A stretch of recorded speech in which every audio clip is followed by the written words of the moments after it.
আজকে আমার দিদির বার্থডের সাথে সাথে হলো আমার দিদির যাদের অ্যানিভার্সারি। তো এই যে ওরা কেক কেটে নিচ্ছে অ্যানিভার্সারির।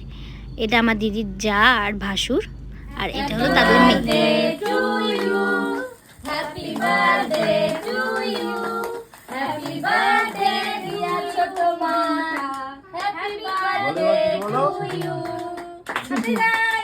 তো জন্মদিনটা পুরো ঘরোয়াভাবেই সেলিব্রেট করা হয়েছে, তাই তারপরেও বললাম যে কী কী গিফট পেয়েছে দেখাতে। এটা হচ্ছে আমার দিদির জায়ের বাপের বাড়ির থেকে দিয়েছে, বেশি কাউকেই বলা হয়নি, আমরা আর দিদির জায়ের বাপের বাড়ির লোকরা, জাস্ট এইটুকুনি ছিল।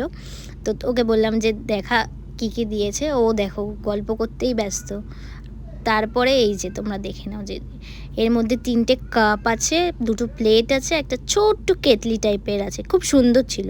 আর এই জামাটা হচ্ছে গিয়ে দিয়েছি আমি। তো কেমন হয়েছে তোমরা সবাই কমেন্টে বলো, ওকে। আর যেই জামাটা পরে আছে আর এই 2 পিসটা, এই দুটো এনে দিয়েছে হচ্ছে গিয়ে অজয়দা, মানে আমার জামাইবাবু বার্থডে গিফটে। তো তারপরে বললাম ওর যাকে ওর জায়ের বাপের বাড়ি থেকে কী দিয়েছে সেটাও দেখিয়ে দিতে, যেহেতু ওদের আজকে অ্যানিভার্সারিও ছিল। তোকে বললাম তাড়াতাড়ি করে খুলে দে। তো খুলছে। দুজনের প্যাকিংটা কিছুটা সেমই ছিল, কারণ ওর মাই এনেছে দুজনকে দেওয়ার জন্য।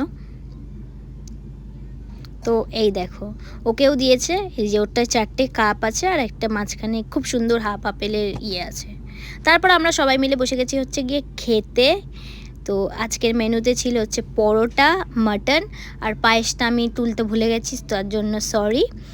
তো এই যে খেয়ে উঠে একটু খেয়ে নিচ্ছি হচ্ছে গিয়ে কোল্ড ড্রিঙ্কস, নয়তো আবার হজম হবে না। এই দেখো। তো আজকের জন্য ভিডিওটা এইটুকুই। ভিডিওটা কেমন লাগলো সবাই জানিও। Tata, bye bye.